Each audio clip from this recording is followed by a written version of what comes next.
You've come up with a great brand. It's clever, it's catchy, and it's in a foreign language.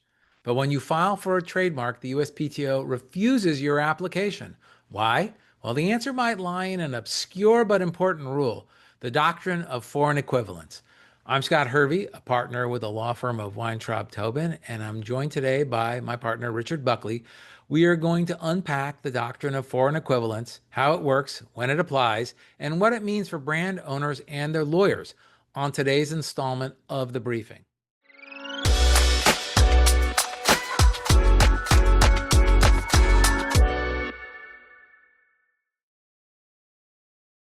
Richard, welcome back to the briefing.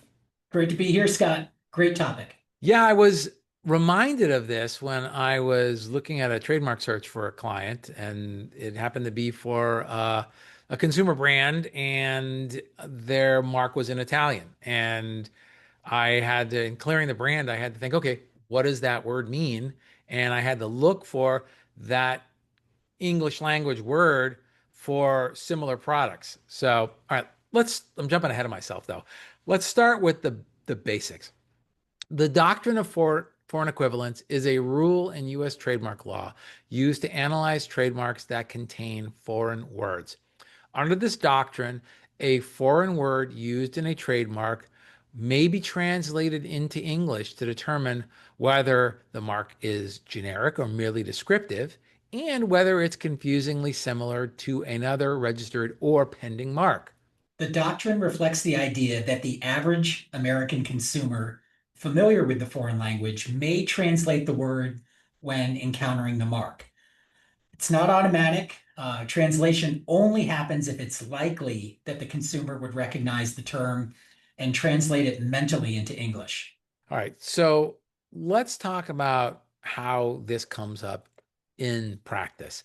So during the trademark examination process, and that happens after an applicant has filed their trademark registration application with the Patent and Trademark Office, the USPTO examining attorneys are required to consider whether a foreign term should be translated under this document. The USPTO even has what's called a Trademark Manual of Examining Procedure, or the TMEP, which directs examiners to apply the doctrine when it is appropriate. Here's how they typically analyze it. First, language recognition. Is the word in a common modern foreign language that is spoken by a substantial portion of US consumers? Spanish, Italian, French, German, and Mandarin are the usual suspects. Latin, not so much. Okay. Not anymore. Translatability. Is the term directly translatable? For example, lupo, right? It's Italian for wolf. Third, relevance of the translation. Does the English translation affect the analysis of the mark? For instance, if the translation is descriptive or generic, that can be grounds for refusal. If the translated word is confusingly similar to an already registered English language mark, that may lead to a Section 2D likelihood of confusion refusal. Right. The doctrine of foreign equivalence only applies when an ordinary American purchaser is likely to translate the foreign mark into English. However, the Trademark Trial and Appeal Board has interpreted the phrase ordinary American purchaser as purchasers familiar with the foreign language. This definition of ordinary American purchaser effectively guarantees that the doctrine would be applied in almost every case involving a foreign word, since those familiar with a non-English language would ordinarily be expected to translate the word into English. So the bottom line of that is, if your mark is in a foreign language, it's always best to analyze whether that mark conflicts with its English language counterpart. So, Scott, let's discuss why this matters for brand owners, especially in entertainment and consumer facing industries. Sure, that's a great idea. All right, so let's say you're launching a fashion label, and let's say it's called Belle Mode, right? French for beautiful fashion. Even though that sounds elegant, it could be viewed as merely descriptive when translated, making it hard, if not impossible, to protect. Or imagine you name your tequila Toro Azul, Spanish for Blue Bull. If there's already a brand called Blue Bull Spirits, you may be blocked, even if your mark is entirely in Spanish. So, for entrepreneurs, the key is to avoid assuming that using foreign words gives your brand instant uniqueness. And also recognize that common or translatable foreign words may be treated the same, I will say, will likely be treated the same as their English counterparts in the eyes of the law, or at least in the eyes of the TTAB. For attorneys and brand clearance professionals, here are three best practices. One, translate foreign terms in proposed trademarks as part of your clearance process. Two, search for English equivalents and phonetic similarities in the US Patent and Trademark Office database and common law sources. Third, be prepared to address the doctrine in your application or in response to an office action.